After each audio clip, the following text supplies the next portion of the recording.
Buenas tardes. Continuamos con nuestro ciclo, ya el quinto, sobre la guerra de Ucrania. En esta ocasión hemos titulado el ciclo A la búsqueda de la paz. Hemos tenido la fortuna de oír en los días anteriores lo que venimos considerando la perspectiva geopolítica por Manuel Medina y la perspectiva militar por Juan Antonio Carrasco, dos figuras de la cultura, vamos a llamarle civil y militar española. Y hoy, pues, cerramos estos ciclos con la perspectiva que llamamos religiosa. Ya tenemos candidatos para próximas hipotéticas ocasiones, la perspectiva propiamente económica y una perspectiva sobre la atención a heridos o personal en situación de exclusión como consecuencia de la guerra. Bueno, debo excusar la presencia hoy como coordinador de nuestro vicepresidente, José Ramón Calvo, porque a esta misma hora está dando una conferencia en París. Buenas tardes, sin más preámbulos, nos centramos en el tema. Dentro de esta visión que hemos llamado la búsqueda de la paz, la pregunta que parece conveniente es la que planteo en el título. ¿La paz religiosa es posible? Bueno, pues vamos entonces a ver un poco. La primera pregunta sería si la guerra de Ucrania es una guerra religiosa, que fue la síntesis de lo que planteamos el primer día, pero para no perder el norte de la cuestión. Entonces afirmábamos que primariamente la guerra de Ucrania no es una guerra religiosa, pero sí es una guerra nacionalista de dos estados que exacerban sus nacionalismos, Rusia y Ucrania. Esta insistencia en la idea de nacionalismo cuando vamos a hablar de religiosidad en terminología y en apartado prioritariamente sociológico, pues tiene la importancia, como ya habíamos visto, de que las religiones en estos países y estos países en perspectiva religiosa, pues son ejemplos, han venido siendo sobre todo en estos momentos concretos, unos más, otros menos, pues lo que en España llamábamos el nacional catolicismo durante la etapa de la dictadura, pues en todos estos países, sin ninguna duda, pues hay un claro trasfondo de nacional cristianismo ortodoxo, si lo queremos llamar así, ¿no? En segundo lugar, es una guerra imperialista, ¿no?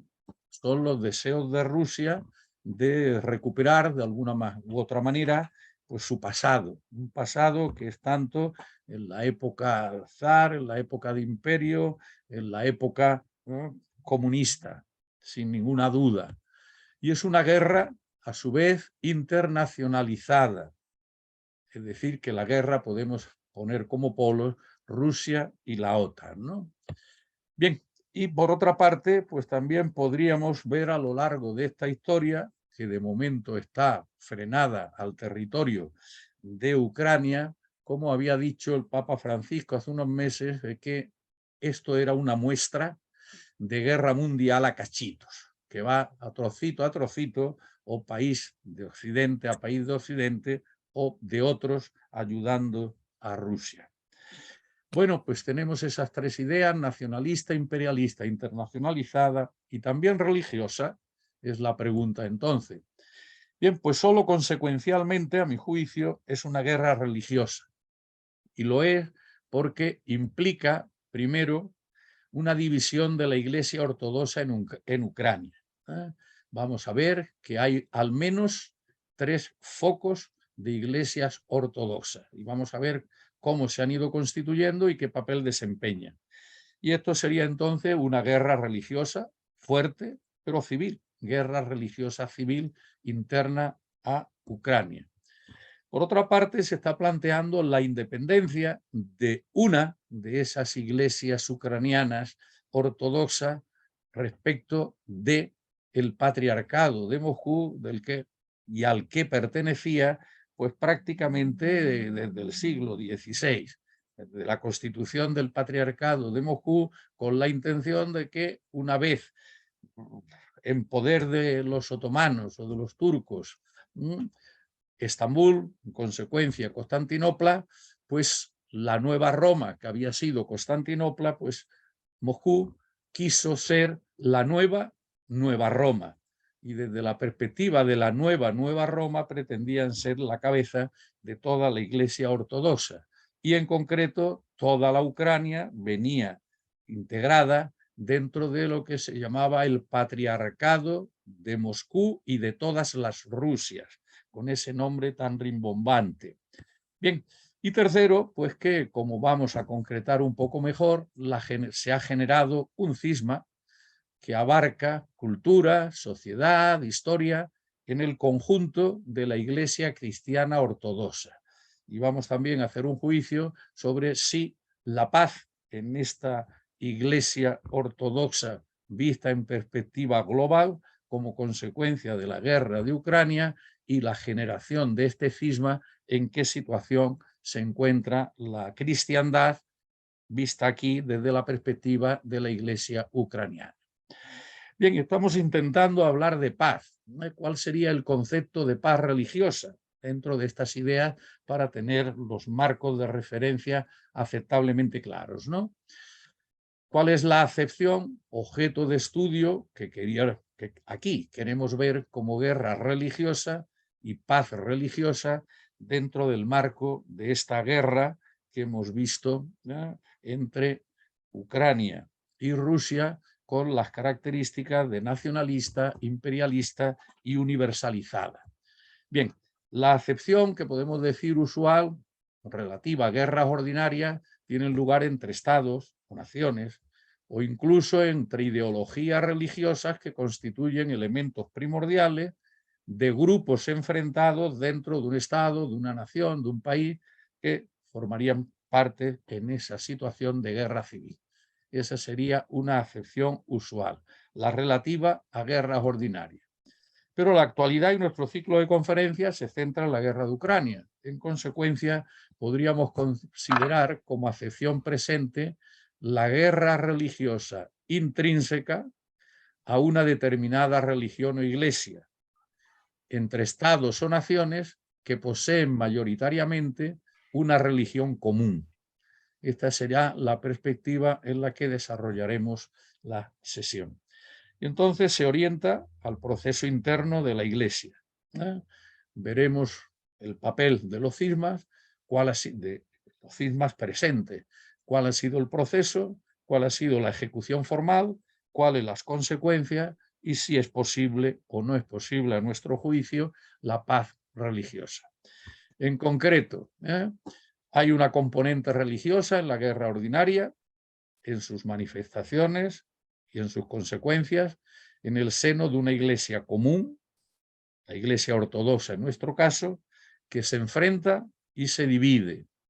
Y todavía más en concreto, como pregunta, digamos, final, ¿puede superarse el cisma actual en la iglesia ortodoxa generado por y aquí sí parece que estamos todos los que nos reunimos, de acuerdo, agresión de Putin a Ucrania, por no echarle la culpa en su totalidad a Rusia, que sería equivalente, y sí personalizar un poco más la situación presente?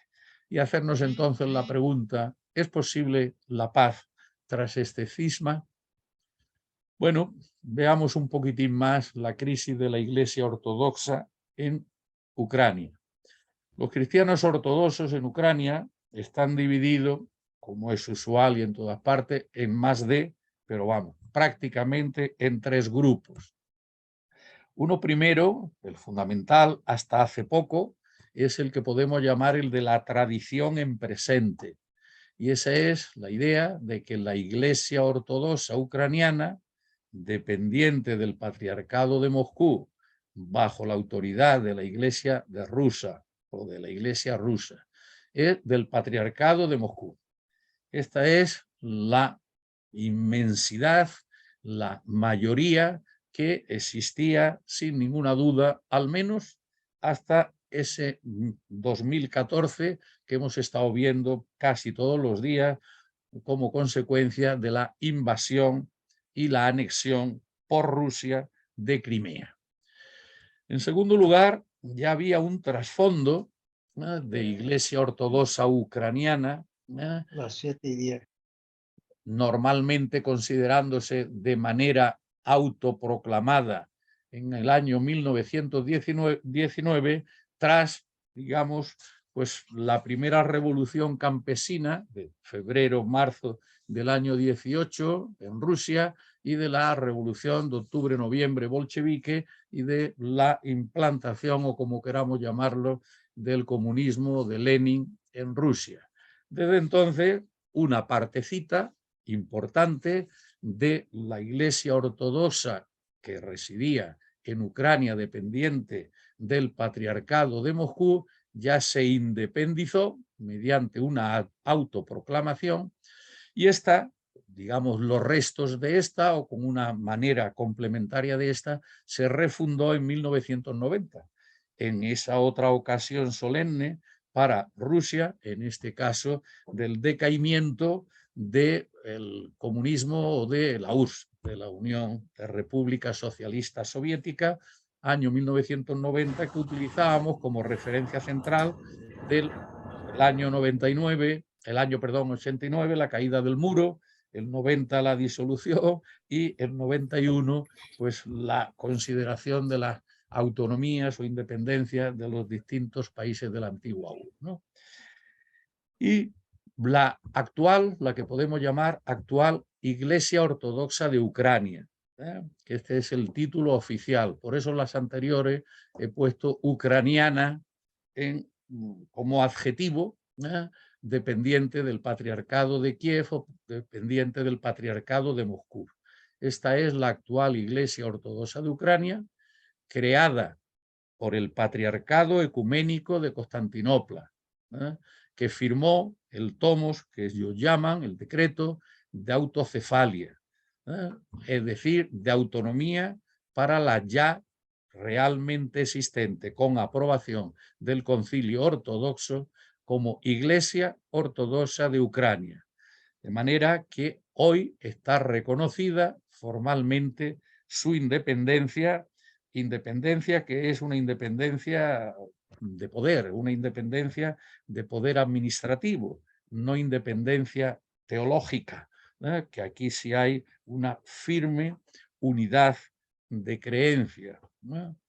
Bien, esta declaración, digamos definitiva, fue firmada el 5 de enero del año 2019 en Estambul por el patriarca Bartolomé I de Constantinopla, que tiene la consideración de primado, de primus inter pares, de patriarca ecuménico, y lo firma con Epifanio I, que recibirá ya formalmente el título de metropolita de Kiev y de toda Ucrania, primado de esa iglesia ya autocéfala, y en consecuencia en este momento patriarca de Kiev y de toda Ucrania, es la expresión que se ha utilizado. Bueno, aquí tenemos entonces una idea que yo quisiera que no olvidáramos.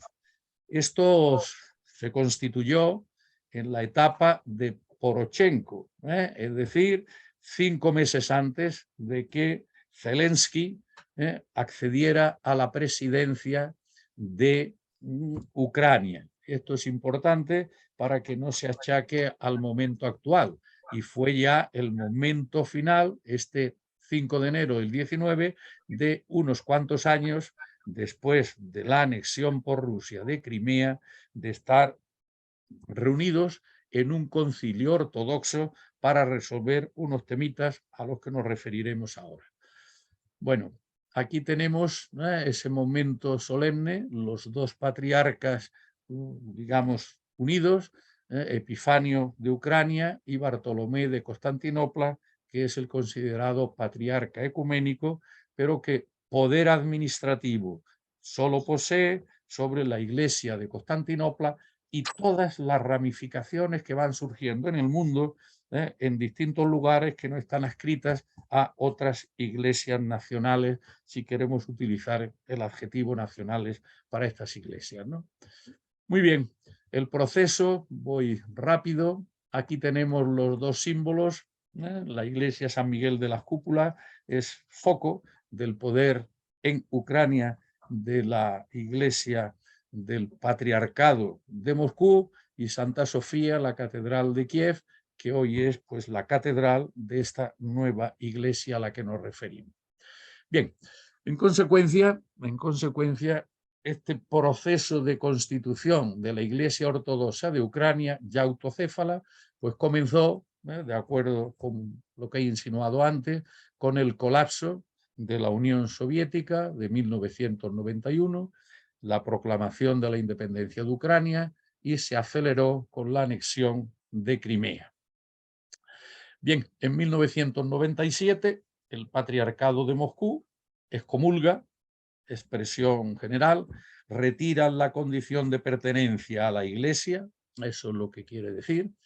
En 2004 no solo estaría condenada ese inicio de Iglesia Ortodoxa de Ucrania, sino que también el Patriarcado de Constantinopla en el año 2004 condena la actitud que han tomado algunos ucranianos como irregular y cismática.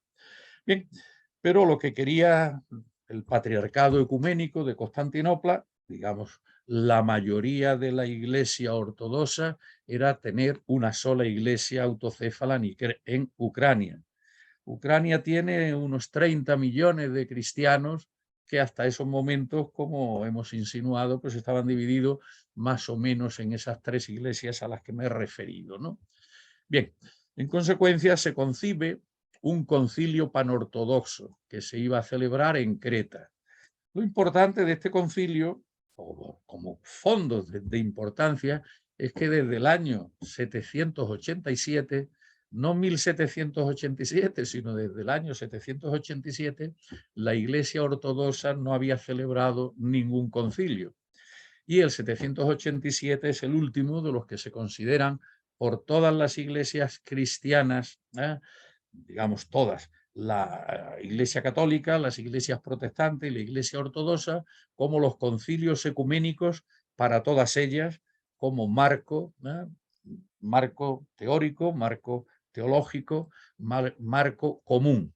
Bueno, pues después de estos casi 1200, algo más de 1200 años, deciden tener un concilio que llamaríamos, ellos lo consideran así, panortodoxo. Entonces se convocan a las 14 iglesias orientales ortodoxas autónomas, las 14 autocéfalas, si queremos decirlo así.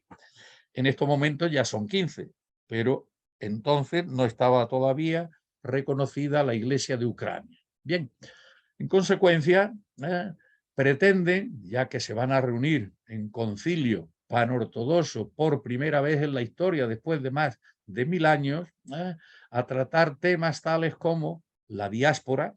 Hoy hay muchos cristianos ortodoxos en América y en otros lugares lejanos de Asia. La cuestión de la autonomía eclesial, que ya empiezan a comprender que es un problema harto complejo con el que tienen que bregar. Las relaciones con el resto de la cristiandad, es decir, que pintan en el mundo actual, y el sacramento del matrimonio, entre otros temas. En consecuencia, algo parecido a lo que la Iglesia Católica pretendió hacer, y en parte importante hizo, con el Concilio Vaticano II, ¿no? Esa expresión que entonces clásica, cuando yo estudiaba ciencias sociales con el cardenal Ángel Herrera Oria, ayornamento, ¿no? Una palabra italiana muy de moda. ¿Cómo adecuamos la Iglesia Católica entonces al mundo actual?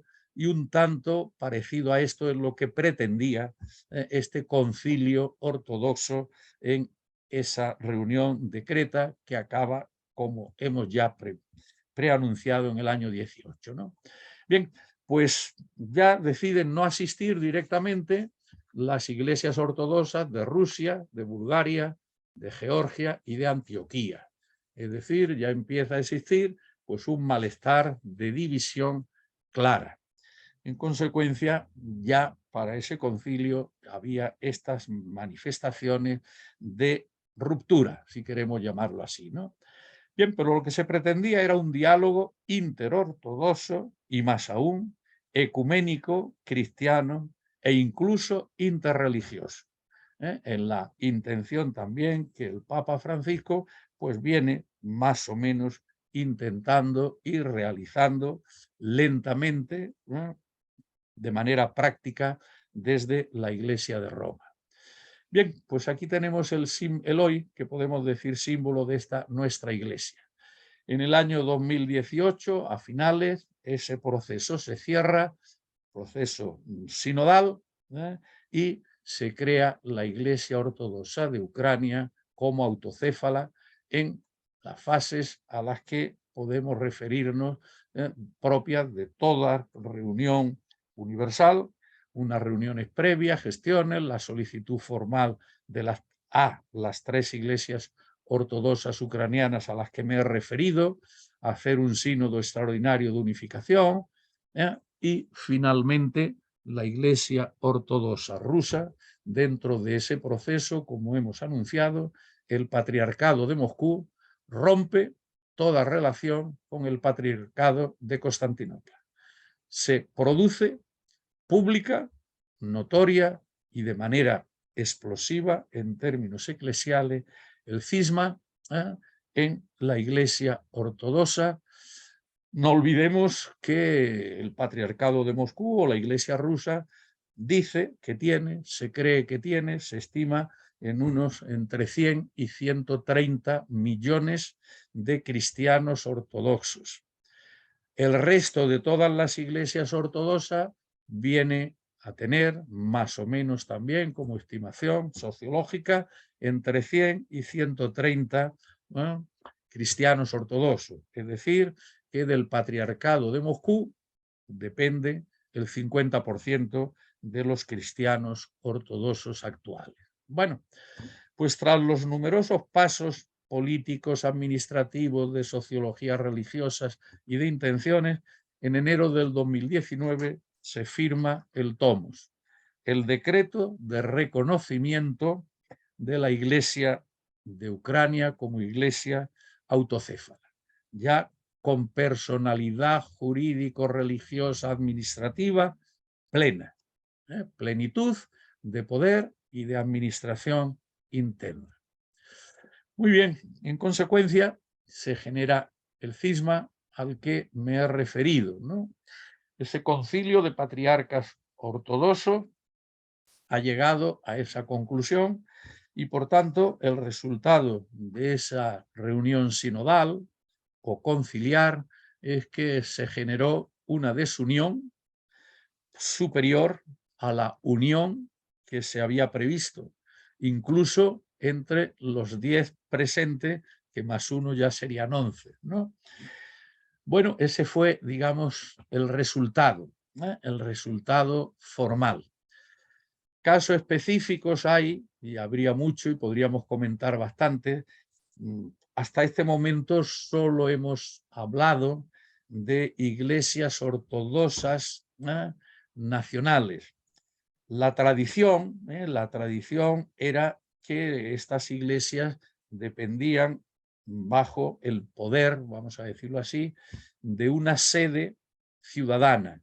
Eran las clásicas, el patriarcado de Jerusalén, de Antioquía, de Alejandría y de Roma. Con, digamos, la caída del Imperio Romano de Occidente, se constituye formal y de manera importante el Imperio Romano de Oriente, que así es como se llamó prácticamente a lo largo de toda su existencia, pero, con la capital que Constantino había creado, y se le llamó años más tarde Constantinopla, la Nueva Roma, y por tanto con la consideración de posible, real, nueva sede patriarcal, con lo cual ya serían 5 las sedes primitivas, todas con nombres de ciudades. En la actualidad permanecen estas clásicas vistas ahora desde las ortodoxas, Antioquía, Jerusalén, Alejandría y Constantinopla, con esos nombres, pero todas las que se han ido creando posteriormente, pues llevan, como hemos podido observar, Iglesia Ortodoxa de Bulgaria, Iglesia Ortodoxa de Rumanía, Iglesia Ortodoxa rusa, Iglesia Ortodoxa de Ucrania, pero normalmente también mantienen Iglesia Ortodoxa de Moscú y de toda la Rusia, hoy Iglesia Ortodoxa de Kiev y de toda Ucrania, etcétera. Que no nos sorprenda el que en más o menos la mitad de ellas predomine el nombre de ciudad y ya con lenguaje más actual el de los países o estados, ¿no?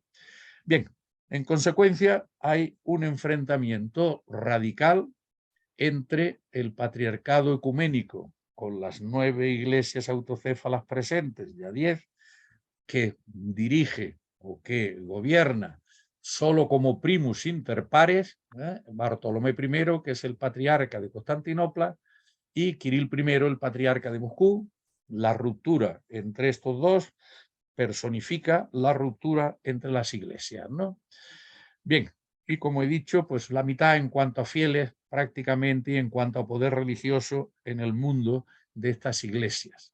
Bueno, aquí tenemos a los dos patriarcas en una reunión ya antigua.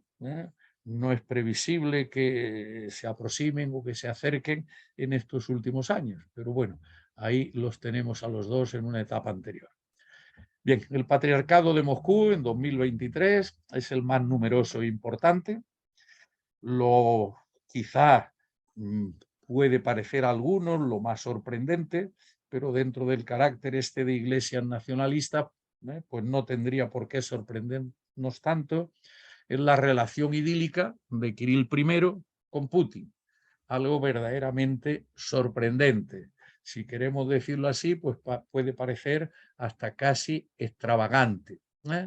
Si recordamos etapas anteriores, por ejemplo, de nuestra España nacionalista, a la que nos hemos referido antes, pues podríamos ver que tampoco tendría por qué ser tan extraño, pero en el caso español no era con la Iglesia Católica, sino en todo caso era con la Iglesia Católica Española, al margen del Papa. Bien, pues Kirill I nos encontramos que se encuentra en perfecta armonía con Putin, bendice a las tropas, bendice las armas para la invasión, la guerra de Ucrania, y está en una actitud de permanente contacto con Putin, ¿no?, en esta actitud y en este momento presente de la guerra, ¿no? Bien, el patriarcado de Moscú ha perdido directamente el dominio sobre los fieles de Ucrania. Perder el dominio sobre los fieles es una parte, pero también sobre los medios esto representa la pérdida de mucho dominio político, social, religioso y la pérdida de muchos bienes, y la pérdida de muchos obispados y la pérdida de muchas parroquias y la pérdida de muchas iglesias. El problema no es menor ni es baladí, solo que no se habla nada de él. Bueno, nosotros llevamos ya 4 sesiones hablando del problema religioso o la perspectiva religiosa de la guerra.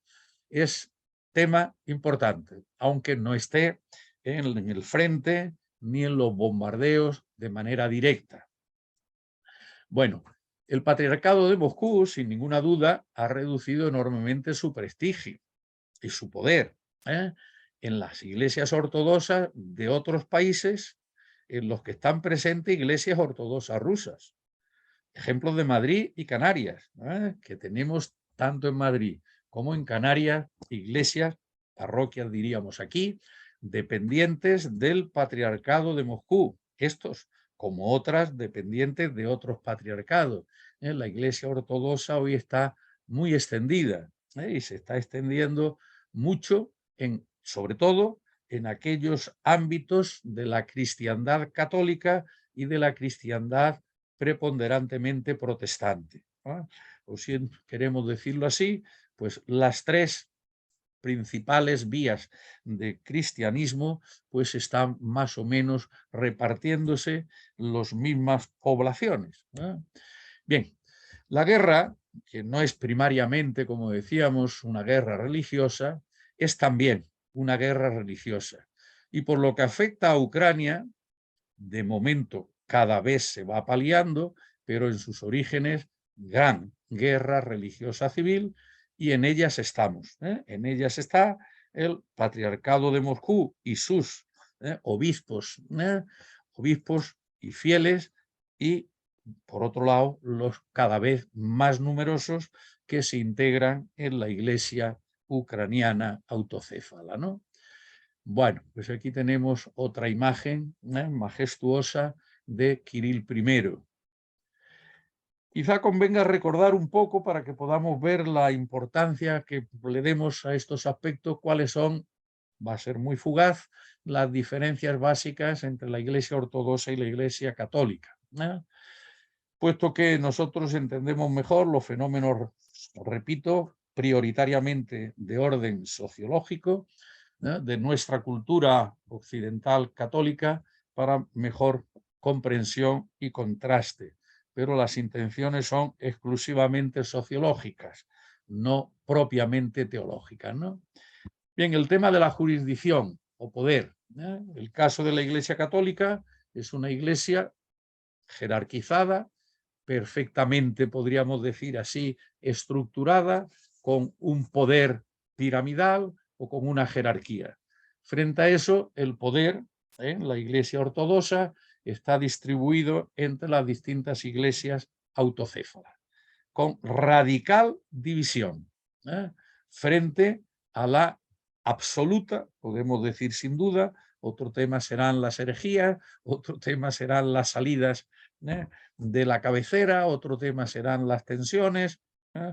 Desde la perspectiva formal, una radical diferenciación en el tema de la jurisdicción. El patriarca de Constantinopla es solo primus inter pares. Esta consideración de primus inter pares es la que de verdad, prácticamente hasta el siglo XI, hasta el siglo XI y la ruptura del cisma Oriente-Occidente, pues el Papa de la Iglesia que hoy llamamos católica no era tan Papa. Eso fue necesario un siglo XI y sobre todo un XII para que con Inocencio III al final del siglo XII ya se impusiera de verdad esta concepción que hoy tenemos.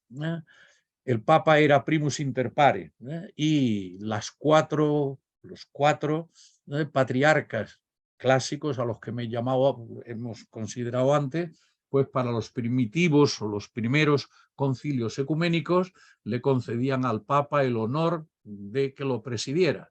Ningún Papa fue nunca a ninguno de los concilios, y todos los concilios ecuménicos se celebraron precisamente en la región oriental. Por eso la Iglesia ortodoxa pues, se basa en que todos los concilios, fundamentalmente para la clarificación teológica de los principios fundamentales, pues todos tuvieron lugar en su iglesia. Por eso en la iglesia que después quedaría siendo la hoy Iglesia Ortodoxa. Y por eso pues entendieron siempre que la que se ha separado de las doctrinas primeras, que fueron todas ellas ecuménicas, pues ha sido precisamente la Iglesia Católica y después obviamente la protestante, ¿no? Bueno, hay una sinfonía entre el poder imperial bizantino y el patriarca. Esta es la noción tradicional, que es la realidad actual de Rusia. Esto, pues algo análogo es lo que se pretendió después de 3 siglos, vamos a dejarlo en 3, de esta existencia de la sinfonía entre el poder imperial bizantino y el patriarca de Constantinopla, pues lo que empezó a existir es la Iglesia occidental tras la reconstitución del imperio que llamamos germano, ¿no?, de Carlomagno. Realmente pues fue francés, y de ahí la importancia que Francia y los monarcas franceses han ido ejerciendo a lo largo, sobre todo ya de la Baja Edad Media, sobre Roma y la necesariedad que se impusieron los papas de disponer de unos territorios, lo que fueron después los estados pontificios, ¿no? Bueno, la parte occidental durante unos cuantos siglos se pareció bastante a lo que podía significar. Bien, teníamos por tanto ya la imposición de modelos de nacional cristianismo, donde Rusia es el ejemplo más patente en la actualidad. Obviamente Jerusalén, Antioquía, Alejandría o Constantinopla hoy no tienen nada de esto porque no hay naciones detrás, sino unos patriarcas afectos a unas ciudades, ¿no? Bien, y el Santo Sínodo pues, corresponde a cada iglesia autocéfala. Bien, desde el punto de vista de la doctrina, si hay una unidad doctrinal común de los 7 concilios ecuménicos, pero salvo o la salvedad del filioque, en lo que no vamos a entrar. Simplemente pues recordar que el Espíritu Santo depende teológicamente, vamos a decirlo así, solo del Padre en la Iglesia oriental y en un momento determinado en la occidental se estableció lo que hoy se reza en la Iglesia católica del Padre y del Hijo, el filioque, ¿no? Pues salvo eso, la teología básica de las iglesias es la misma, católica, protestante y ortodoxa. En cuanto a liturgia, pues hay unidad de culto separables en rito, en sacramentos, en lengua e incluso el calendario. Todavía tienen calendario juliano. La organización de la religiosidad eclesial, pues como hemos visto, patriarca independiente, obispados, parroquias, monasterios de hombres y monasterios de mujeres. Es muy importante la referencia que he hecho antes a Inocencio III, del que hemos estudiado tantas cosas desde la perspectiva de la historia de la Iglesia, ¿no? Es a finales del siglo XII y sobre todo a principios del siglo XIII, cuando con la creación de las órdenes religiosas, pues el Papa va a poder tener un poder notable y claro sobre la generalidad de la Iglesia occidental. Esto es muy importante. Franciscanos, dominicos, agustinos, todo esto surge en el siglo XIII. A finales del siglo XII, en el año 98, 1198, es cuando se crean la Orden del Espíritu Santo, la Orden Trinitaria, pero estas tenían otras finalidades, no que el Papa tuviera poderes paralelos a los de los obispos en todas las regiones, porque el Papa prioritariamente era primus inter pares, obispo de Roma. Muchos factores para que efectivamente se impusiera eficazmente. El otro ingrediente de poder general en la Iglesia occidental sería la Inquisición, en este caso romana, puesta de ordinario bajo, pues digamos, la jurisdicción de los dominicos. Los monasterios que existían y siguen existiendo son de hombres o son de mujeres, pero no hay órdenes religiosas ni dependencia de esa primatura que tendría el patriarca de Constantinopla. No existen órdenes religiosas ni congregaciones.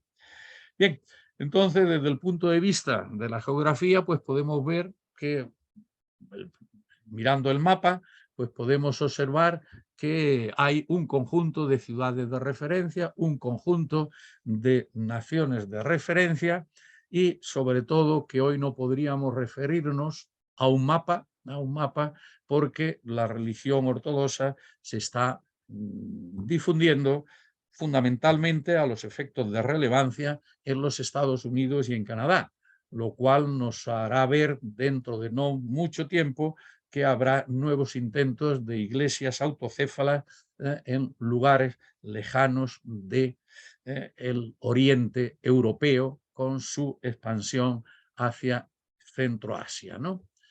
Muy bien. Bueno, pues lo que sí podemos entonces tener en cuenta es que los detalles básicos de la historia para entender el problema de los cismas, en el año 1054, como hemos recordado en una de las sesiones anteriores, tuvo lugar lo que se llamaba el Gran Cisma, de Oriente decimos en Occidente, Gran Cisma de Occidente, según dicen en Oriente, ¿no? En consecuencia, aquella que era la Iglesia Católica Apostólica Ortodoxa, los nombres primitivos de la ortodoxa, pues hoy lo de católicos se ha quedado para Occidente y lo de ortodoxo es lo que se ha quedado como adjetivo prioritario para la denominación de la oriental. Bien, desde 1054 al 2018 se han ido creando esas nuevas iglesias autocéfalas a las que nos hemos referido para que alcancen hoy pues hasta ese número de 15, y solo esta 15ª, la de Ucrania, pues es la que o por cuya causa se ha generado este nuevo cisma. Bueno, pues entonces, desde aquello que ya he comentado antes, de las sedes primitivas hasta las actuales, pues podemos ir viendo cómo se ha ido creando. La pretensión de Moscú, pues de ser la nueva Roma, como habíamos anunciado antes, pues tras la caída de Constantinopla. Es verdad que el patriarcado de Moscú, pues prácticamente no ha ejercido ningún poder religioso ni socio-religioso sobre Rusia. Siempre ha estado pues, paralizada, sometida, esclavizada, pues como un brazo político más del zar, el emperador o el presidente de la URSS, ¿no? O el secretario general. En la actualidad, pues tenemos esta situación que venimos refiriéndonos, y en el año 2008 pues se ha producido este cisma actual motivado por la situación de Ucrania. Bueno, podríamos entonces, como consideraciones paralelas antes de hacernos las preguntas finales, no se habla de esto, no interesa el tema religioso, en Occidente al menos. Podemos ver todos los periódicos, todas las revistas, todos los temas, y la religión prácticamente no aparece por ninguno de sus puntos, ¿no? Bien, bueno, en la propaganda en Rusia sí se está haciendo mucha propaganda, ¿no? En consecuencia, con respecto a este lema o a este adagio, o como queramos llamarlo. Carteles de esta referencia que podríamos decir socioteológica y no solo socio-religiosa, pues sin embargo sí se difunden por todas las Rusias, como dice el patriarcado, ¿no? Muy bien, ¿cuál es entonces la realidad sociopolítica religiosa de la Iglesia Ortodoxa? Pues existen 15, con sus organizaciones en patriarcados, arzobispos, metropolitanos, párrocos, etcétera, reconocidas por Constantinopla, pero en creciente división, como hemos visto. En el año 19, el patriarca de Moscú, diríamos, reexcomulga, porque ya había previamente excomulgado a todos los demás, ¿no? Pero, en fin, de una manera expresa y directa a los patriarcas de Constantinopla, Alejandría, y al arzobispo, con el título todavía de Atenas y toda Grecia. Bien, y todo indica, como ya he insinuado, una progresiva o una progresión en las divisiones o subdivisiones de estas iglesias, ¿no? Bueno, no se detecta, al menos yo, con el mayor o menor sentido sociológico que pueda tener, que se vislumbre ninguna razón para pensar de otra manera. A fin de cuentas, también tenemos la historia del protestantismo, que desde el año 1517, desde Lutero, pues división tras subdivisión, tras subdivisión, hasta pues prácticamente cada iglesita en cada lugar en la actualidad, ¿no? Bueno, la Iglesia Ortodoxa, en cuanto a los papeles que pueden desempeñar, no hace o no puede hacer, pero padece el cisma. No existe como Iglesia Ortodoxa en la línea de lo que venimos viendo, ¿no? La Iglesia Católica, en la actualidad, según el gran pensador Andrea Riccardi, pues aprecia cierto declive en relación que considera, en relación con el declive de Europa, lo refiere la Francia, Carlos, a modo de las influencias mutuas entre Europa y, digamos, la Iglesia Católica. Obviamente, el corazón de Europa es la Iglesia Católica, y la difusión de la Iglesia Católica pues ha sido en y desde Europa, ¿no? Hay un avance, o se detecta hoy un avance del tradicionalismo católico, que está implicando o viene también paralelo a un cierto retroceso del catolicismo institucional. Hubo unos momentos de progresismo católico en las décadas del 80 y anterior del 70, postconciliar, pero esto no ha perdurado. Pues lo que es lo mismo, si como ejemplo tomamos todo lo que significó en la América española, la teología de la liberación, pues este amplio campo del progresismo, vamos a utilizar la palabra usual en sociopolítica, pues eso no ha perdurado. Hoy está en decadencia, ¿no?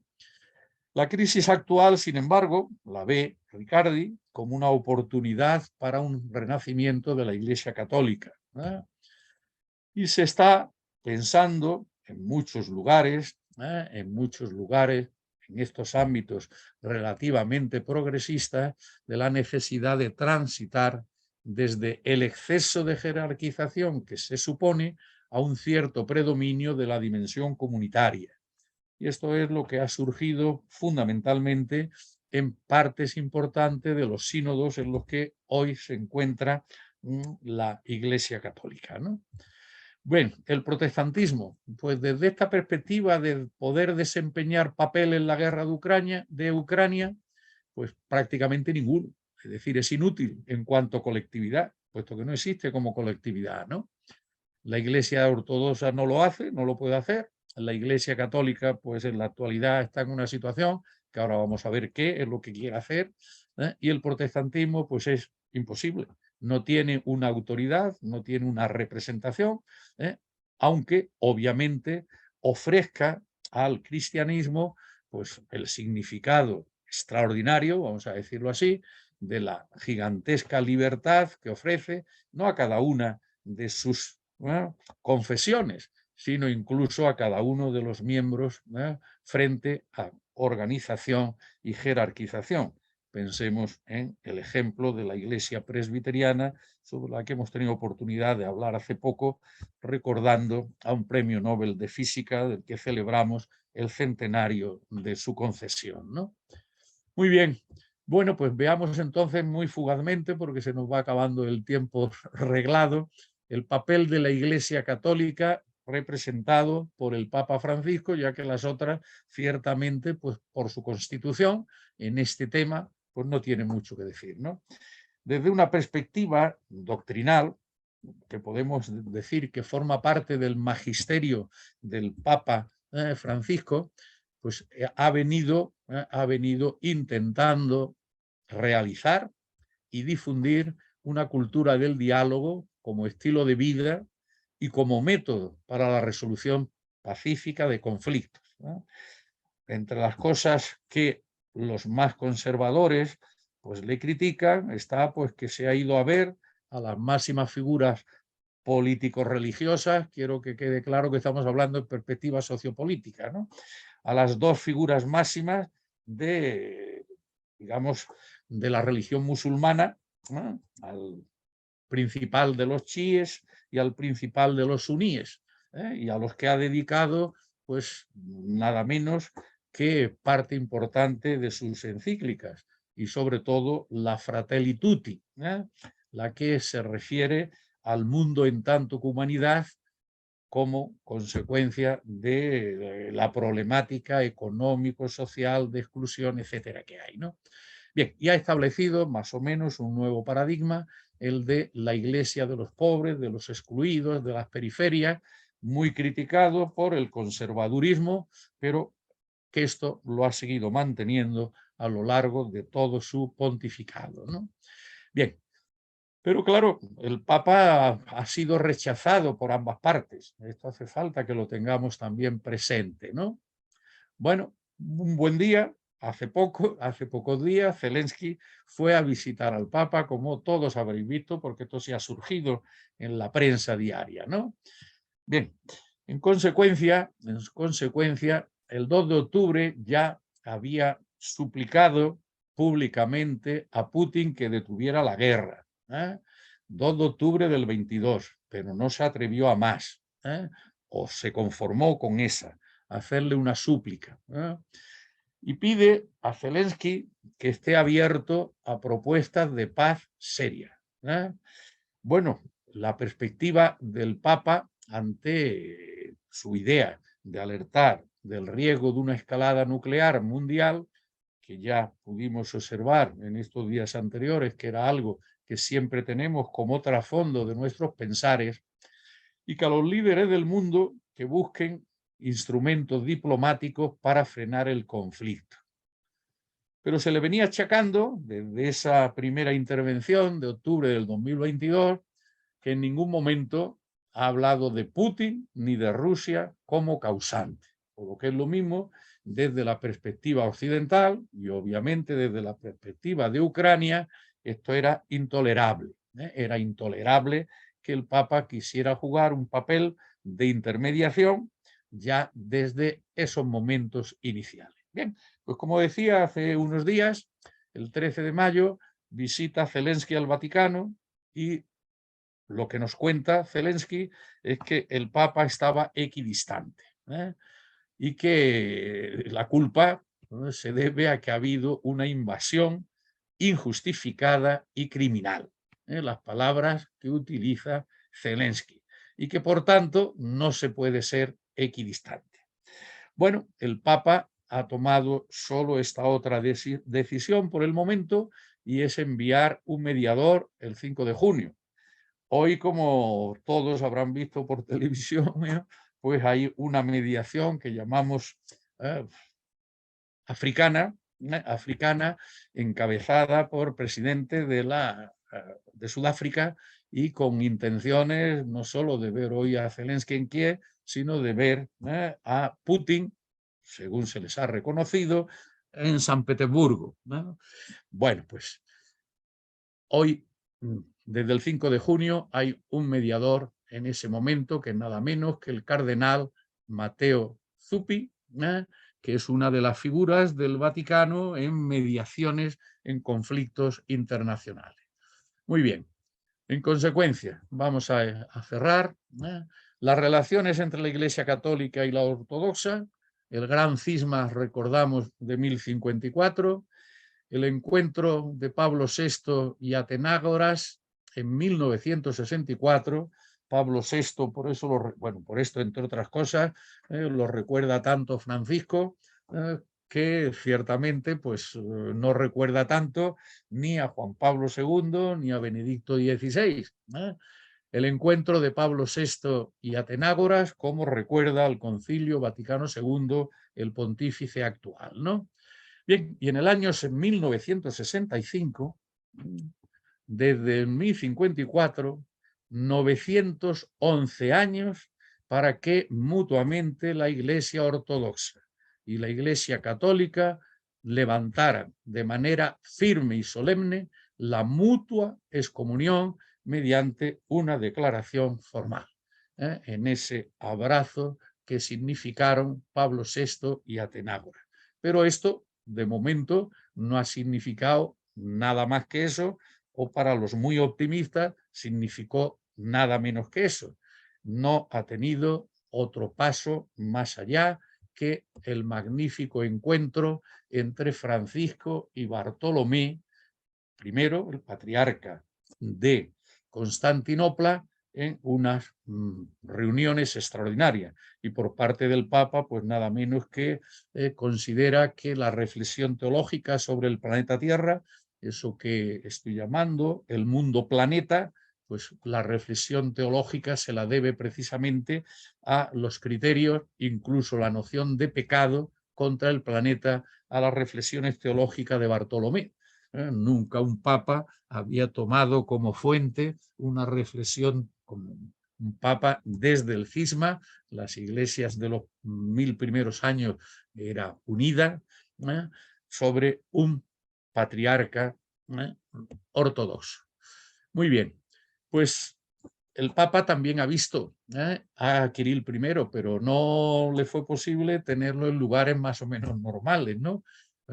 Entonces, pues en el año 2016 sí lograron tener una reunión un tanto estrafalaria en el aeropuerto de La Habana.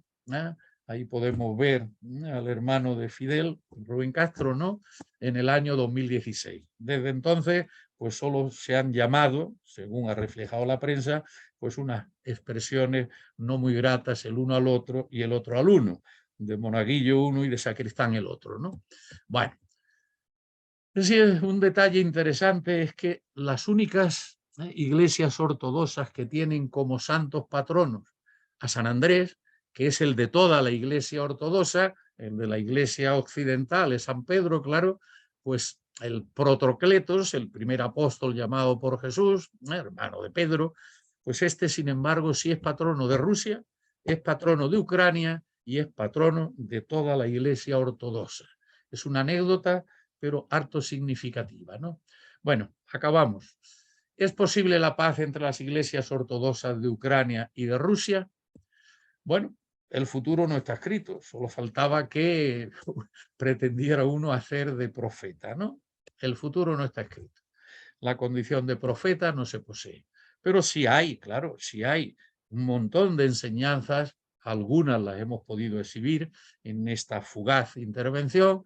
Enseña la historia, enseña la psicología social, enseña sobre todo la historia psicosociológica de las conductas religiosas eclesiales. En conclusión, se sabe, y esto ya pertenece a la sabiduría sociológica, si queremos decirlo así, que hay paz entre los estados en guerra, que siempre se llega a la paz, a un armisticio transitorio más o menos duradero hasta otra recuperación de la paz.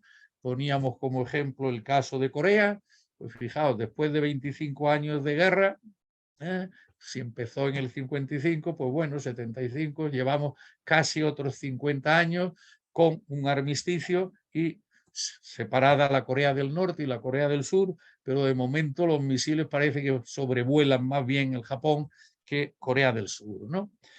Bueno, se intuye, dejémoslo así, que no se recobrará la paz entre las iglesias de Ucrania y de Rusia, entre los patriarcados de Moscú y de Kiev, poco menos que como imposible. En consecuencia, a la pregunta ¿es posible la paz entre las iglesias ortodoxas? Mi respuesta, desde la historia y la sociología, es así de simple. No es posible la paz, entendida como reencuentro, como integración de la iglesia ucraniana en el patriarcado de Moscú. Si la paz se concibe, en consecuencia, como reintegración de la hoy iglesia autocéfala de Ucrania como iglesia ucraniana del patriarcado de Moscú. Esto será, por tanto, una ruptura, una fractura, un nuevo cisma. Muchísimas gracias. Bueno, pues hemos dejado 3 minutos de la hora, ¿no? Bueno, no sé cómo quitamos esto, dejar de compartir es, ¿no, Dominga?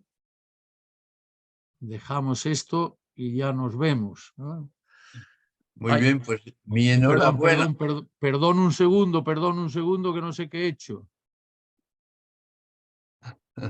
Parece un momento para veros a todos. Bueno, como os he dicho al principio, no tenemos hoy, y no he querido complicar a otro, no tenemos a nuestro vicepresidente, José Ramón Calvo, que se encuentra dando una conferencia en París. Entonces, pues bueno, haré yo ese papel de mediador y como veo muy bien, pues venga, a dos no veo. Juan Antonio, sí, por favor. Sí, Francisco, muchísimas gracias y felicitaciones por tan interesante conferencia, que la verdad es que es un prodigio y una satisfacción oírte. Yo creo que cuando has dicho que la paz no es posible, lo veo como algo que efectivamente es así. Pero a mí el parecer que me da sobre todo es que por parte del patriarcado ruso se está produciendo una radicalización de la religión ortodoxa que en momentos actuales donde se están perdiendo valores, y no solamente en Europa, sino en todo el mundo y concretamente en Rusia, pues indudablemente la única manera de coger la sartén por el mango y mantener esa unión ortodoxa es a base de sartenazos. y que de ahí nace precisamente una de las características que indudablemente el resto de los patriarcados, las iglesias ortodoxas, están viendo como un ataque directo a lo que es la religión, por encima de cualquier cosa, y que ese ataque además procede del patriarcado ruso. Por lo tanto, yo lo que veo, y no sé si tú lo verás igual, pero una radicalización completa en todos los sentidos, porque un señor íntimo amigo de Putin que dice la guerra santa y que actúa así, somos rusos y todo está permitido, indudablemente es un mal ejemplo para dirigir una iglesia ortodoxa. Bueno, solo una breve indicación al primero. Yo creo que la paz no solo es posible, sino que es segura, pero no la paz, no la paz religiosa. La paz religiosa, a la luz de la historia, no se ha logrado nunca.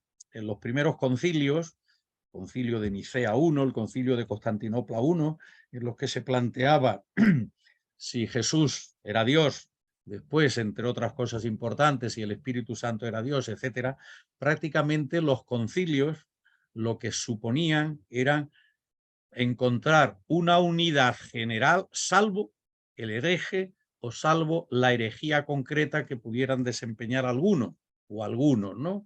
En consecuencia, sirvieron todos para fomentar una unidad, abandonando un grupo de herejía, ¿no? Que prácticamente se fueron superando la totalidad, salvo quizá el arrianismo, y digo salvo quizá porque fue la religión oficial de nuestra España también, ¿no? De la España visigoda, hasta el momento glorioso que las Cortes de Cádiz quisieron recuperar, nada menos que como origen de la nación española, en la figura de Recaredo, en su conversión a lo que hoy sería el catolicismo, el tránsito del arrianismo con imposición a todo el país, más o menos. La paz yo creo que no solo es posible, sino que es segura, y vosotros que sabéis mucho más que yo, pues sobre lo normal, vamos a decirlo así, pues veréis cuándo, cuándo, pero esa es segura. La que no es posible, a mi juicio, es la paz religiosa dentro de la Iglesia ortodoxa hoy. No ha habido a lo largo de toda la historia ningún movimiento serio, ha habido minucias, ¿no?, de unidad de la cristiandad. Y sí ha habido todo un proceso que hoy donde mejor lo vemos, a estos efectos sociológicos, peor desde el punto de vista religioso y de los creyentes, claro, la división múltiple de las iglesias protestantes, ¿no? Que no es solo, digamos, los momentos culminantes del siglo XVI, la iglesia de Lutero, la después luterana, la iglesia calvinista, la iglesia anglicana, que eso es otro mundo distinto al de estos, o la iglesia presbiteriana con las grandes figuras. No, ya es las divisiones tras divisiones tras divisiones en las que hoy estamos, ¿no? Entonces, la segunda parte de tu pregunta, la radicalización. Bueno, la radicalización es exclusivamente nacionalista. No hay nada teológico, y no solo teológico fundamental, nada propiamente religioso que separe las creencias de los ortodoxos rusos, de los ortodoxos ucranios o de los ortodoxos de Constantinopla o de los norteamericanos. Esto es muy importante que lo tengamos presente. No hay absolutamente nada. La doctrina es común. La Biblia, que coincide no con la protestante, sino con la católica, la Biblia, más los 7 primeros concilios ecuménicos reconocidos por los católicos, por los protestantes y por ellos. En eso, unanimidad absoluta. No hay la menor fisura. No hay la menor fisura. En consecuencia la radicalización, que como muy bien dices, y no solo dices, sino que temes, es una radicalización político-nacionalista. Esta es la idea que creo que conviene que tengamos bien claro. Esta es la situación. Y no solo una radicalización hacia el interior, sino lo que esto le está significando como coste de fieles a la Iglesia rusa en todo el exterior que era de su patriarcado. Muchas gracias porque has facilitado que demos Sí, Mari. Ah, perdón, Manolo. Espera, a ver. Ya está puesta. A ver, Ya está Mari, puesta. venga. Ya está la voz. Es que a mí me pone muy nerviosa, digamos, o me altera, porque se habla de iglesia, se habla de iglesia, se habla de iglesia, y de lo que se está hablando son de poderes. O sea, lo que es de verdad la religión, lo que es de verdad las creencias, lo que es de verdad el pueblo que cree o no cree, que yo creo que no, que pasa bastante, por lo menos si pasa como en Europa, entonces es prostituir la palabra, no sé cómo decirte, o el contenido, porque son poderes, es poder, es poder. Y la iglesia, o sea, Dios, para entendernos, ahí pues brilla por su ausencia. Está claro, ¿eh? Por eso he insistido. Yo creo que cada 10 minutos de mi intervención he insistido en que estoy tratando en una perspectiva sociopolítica religiosa, porque esto es lo que está hoy presente. ¿Qué es lo que en su caso debería estar presente en todos los cristianos y fundamentalmente en los representantes de las distintas grupos o de las distintas confesiones o como que las queramos llamar, ¿no? Pues tendría que ser eso. Pero nuestro tema de hoy ciertamente es la guerra como acontecimiento político social actual. ¿Y qué es lo que está sucediendo dentro, en este caso, de la Iglesia ortodoxa? Nada menos que un cima de una importancia verdaderamente trascendental. Lo que de aquí suceda, bueno, pues por decir una cosa completamente marginal, a lo mejor dirían creyentes, a lo mejor esta es una aparente metedura de patas del Espíritu Santo para que una vez que estén divididos se aproximen a la Iglesia de Occidente. Cuestiones de esta naturaleza no están en juego. Entonces, tú tienes completa razón, pero la cuestión de Dios o la cuestión de las creencias como tales creencias no están en juego. Por eso he afirmado también en las notas primeras que teniendo la misma religión unos y otros, en todo caso, sí era una guerra religiosa civil, una guerra religiosa entre creyentes en el mismo credo. A ver, Manolo, creo que tú querías decir... Es un contrasentido. Sí, Manolo, abre... ¿Me oyes? ¿Me oyes? Te oigo, te oigo. Quiero simplificar el problema. A ver. No es que la Iglesia Ortodoxa rusa esté apoyando a Putin y que se plantee un cisma religioso. Lo que ocurre es que Putin ha perdido la guerra de Ucrania y está buscando toda clase de pretextos para buscar aliados en el resto del mundo. Desde la caída del muro de Berlín, que yo presencié personalmente el 9 de noviembre, Europa Oriental se ha convertido en uno de los sitios donde se restaura la democracia. Se trata de procesos de restauración democrática, incluyendo la propia Rusia. Los acuerdos de Belovecha, en los cuales en aquel momento Ucrania y Bielorrusia se separaron de Rusia, no es un movimiento antirruso, ni antiortodoxo, ni cosa por el estilo. Es un movimiento de reivindicación de esos pueblos que están hartos de la dictadura impuesta por el sistema, diríamos, primero comunista y luego por Putin, y quieren tener su propio régimen de libertad. Putin ha recurrido a todo para poder enfrentarse. En primer lugar, se ha inventado el mito del enfrentamiento con Occidente. Rusia es parte de Occidente. Lo que trata de separarse era aquella cosa que decía en España es diferente, ¿no? Para justificar la dictadura franquista. Ha recurrido al mito de Latinoamérica. Concretamente ha recurrido en su momento a Lula, y ahora parece que al Papa como latinoamericano, pretendiendo que la América Latina no forma parte de Occidente, sino que ha sido explotada por Occidente con todos los inventos sobre la Convención Occidental. Ha recurrido a todo tipo de procedimientos con tal de salvar el pellejo, porque realmente Putin, en mi opinión, ha perdido la guerra y ha perdido la razón. Incluso la intervención de los africanos hoy ha traído unos cuantos dictadores africanos que afirman que están contra Occidente. Es decir, todos son mitos montados por el señor Putin que no tienen nada que ver ni con la ortodoxia, ni con el cristianismo occidental, ni con nada, sino simplemente con la pretensión de Putin de seguir siendo el dictador ruso heredero de los grandes dictadores rusos, desde Pedro el Grande, Catalina la Grande y el propio Iván Stalin. el Terrible. ¿Eh? Iván el Desde Terrible. Iván. Con lo cual, yo creo que estamos inventándonos una historia.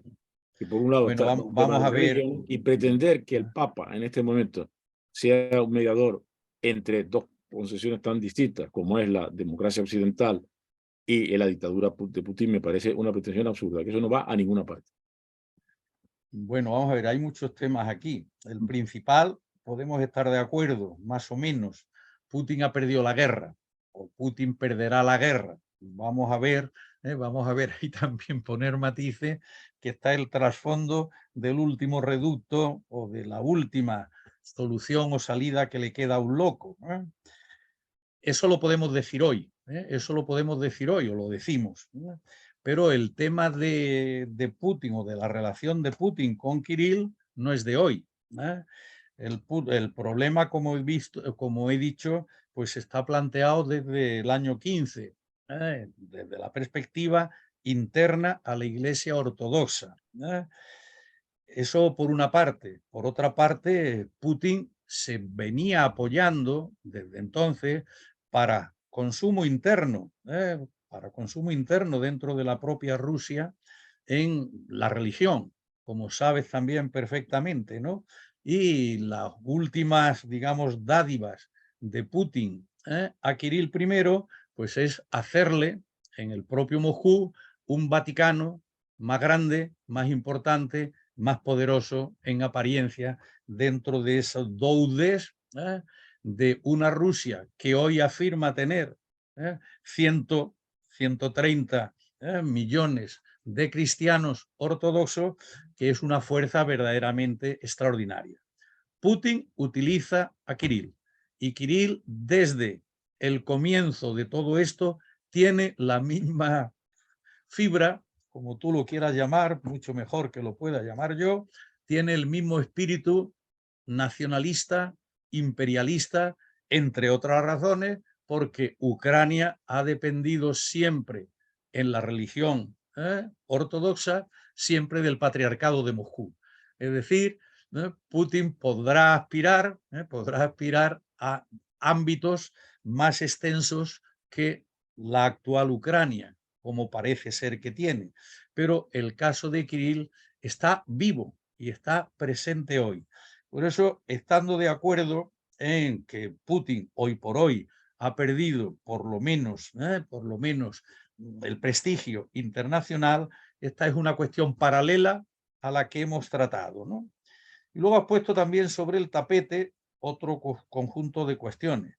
Que Rusia es Occidente, yo creo que una parte importante de Rusia es Occidente y es lo que han querido hacer, como muy bien nos has expuesto en los días anteriores, en la parte, digamos, europea de Rusia sobre todo, claro, desde la perspectiva de que acogieron con un afecto extraordinario pues la aparente democratización o democracia liberal, etcétera, etcétera, que venía después de la disolución de la URSS, ¿no?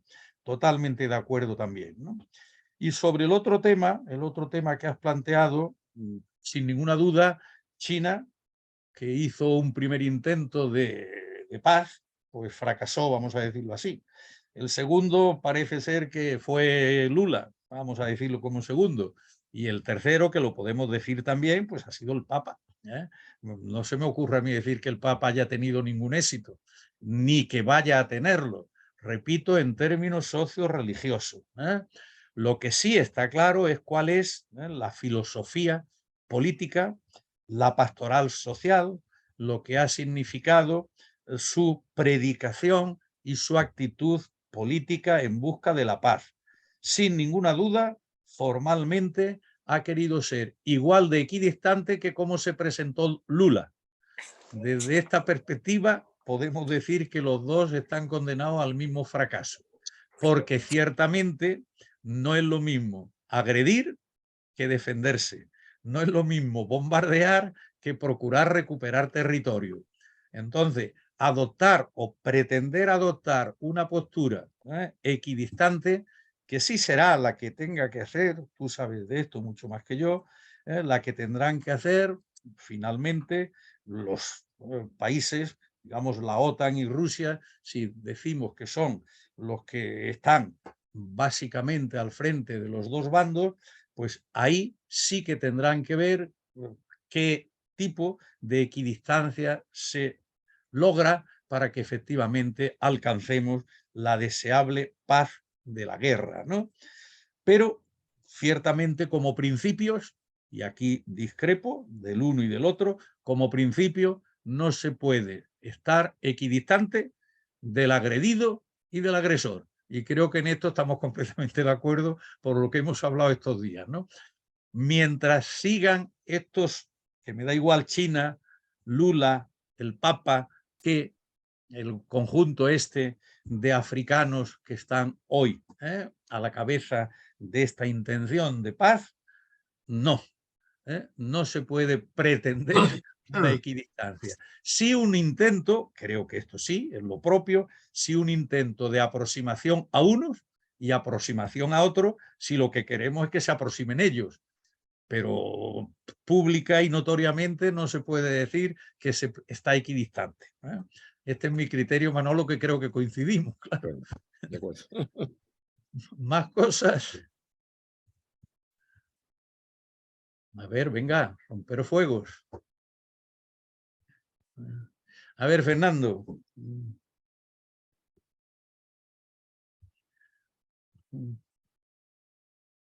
Ahora, en definitiva, lo que hay son intereses económicos.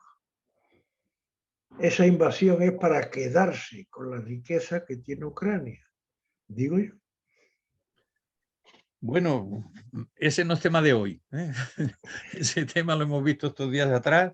Podemos estar, obviamente, más o menos de acuerdo. Yo sí he dicho otros elementos aparte de los intereses económicos. Yo he hablado del nacionalismo de unos y de otros, creciente, mucho más creciente en el caso de Ucrania. He hablado del imperialismo, posiblemente desde la perspectiva de los rusos o de Putin, esta sea una causa mucho más importante que los propios intereses, porque los intereses no le iban muy mal. Y la verdad es que lo que hemos querido hacer los occidentales de castigar tras castigar tras castigar, se ha ido escapando Putin pues prácticamente de casi todo, ¿no?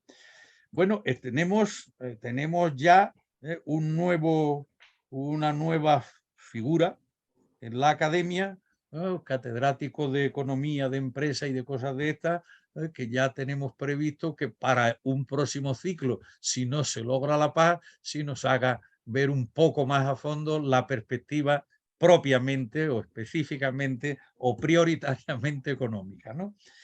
Creo que en el tema en el que estamos tratando hoy, que es el de la religión, el tema económico, que es muy importante y lo he querido dejar claro, que es muy importante, porque Kirill I, al perder muchos obispados, muchas catedrales, muchas iglesias, muchas parroquias, pierde mucho poder económico, que hay 30 millones de cristianos ortodoxos ucranianos, que sobre los 100 rusos, pues es un tercio, y un tercio es mucha tela. Hay, sin ninguna duda, un trasfondo administrativo económico en esta tensión o en este cisma, pero es el aspecto político de la jurisdicción el predominante en sociología religiosa, ¿no? Juan Jesús.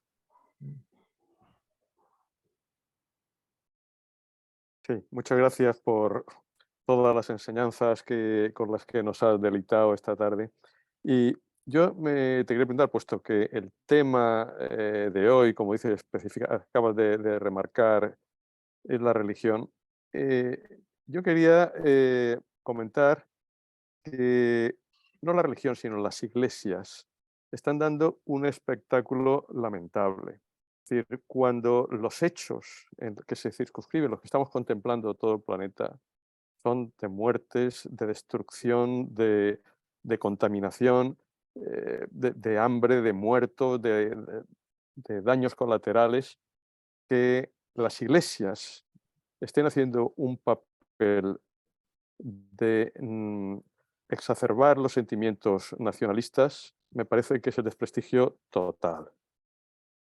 Esas iglesias, esas congregaciones de fieles con un lema nacionalista, me parece que eso, asimilarlo a religión, lo que significa los principios éticos, la salvaguarda de derechos humanos tan importante, me parece que esto ya desde luego es poner de manifiesto la incoherencia de la humanidad en todo el siglo XXI que estamos ya. Es francamente lamentable. Y una institución como las iglesias, pues sobre todo esas iglesias que tienen esa tradición nacionalista, me parece que el nacionalismo es un pecado gravísimo en los días que corren. Solamente quería hacer ese comentario. No puedo decirte nada más que obviamente no es el 100% de las situaciones eclesiales ni de los creyentes, porque como también sabes, hay muchas actitudes de cristianos precisamente comprometidos con eso que echas en falta, pero digamos que institucionalmente yo ya he puesto antes lo que podría hacer la Iglesia protestante, que como tal es nada, lo que podrían hacer cada una de las confesiones protestantes que quizá ya puedan representar algo, como la Iglesia luterana, como la Iglesia anglicana, como la Iglesia presbiteriana, como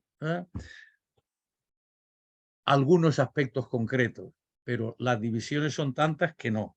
En consecuencia, la crítica que haces, digo crítica o la opinión que nos manifiestas y que yo agradezco, pues afecta directamente a la Iglesia Católica desde una perspectiva y, claro, directísimamente a la Iglesia ucraniana o a la Iglesia ucraniana y la Iglesia rusa, que son las que están hoy en el candelero, sin ninguna duda, y que no se las oye.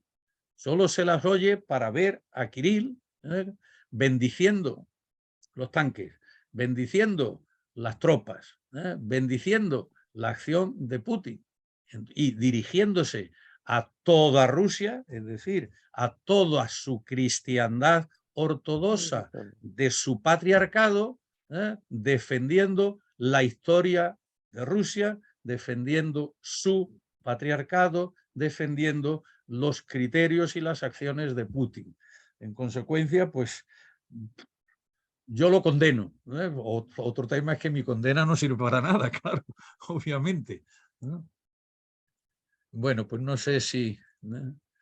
Bueno, yo no quisiera despedirnos, aunque se nos ha ido algunos sin darle la bienvenida a Arturo Anadón, al que intenté al principio saludar, a Bartolomé Rivas y a Isaac Arias, que son ilustres personas de nuestras reales academias, que se nos han unido esta tarde. Y, por supuesto, muchísimas gracias a todos los que vamos, yo creo que tomando un cariño creciente a estas acciones telemáticas que por lo menos en un caso como nuestra Academia Lanzarote, tan dispersa, pues que nos aproxima y nos permite vernos las caras con más frecuencia.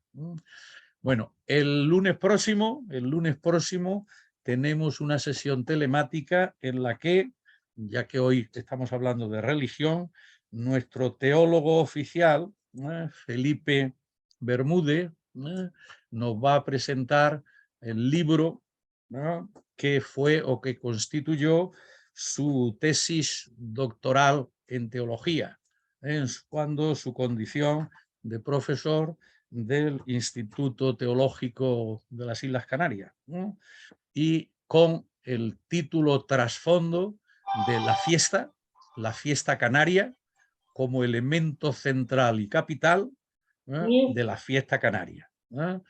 Sí, poniéndole los pantalones. ¿El lunes próximo o el siguiente? Perdón. El lunes 26, perdón. El lunes 26, pero bueno, se ve que se leen los papeles que distribuimos, perdón.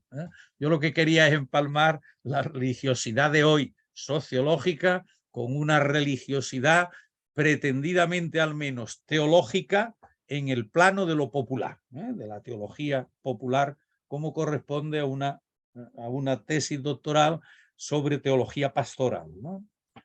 Muy bien, pues muchísimas gracias a todos, y que nos sigamos viendo, que eso es lo importante. Hasta luego.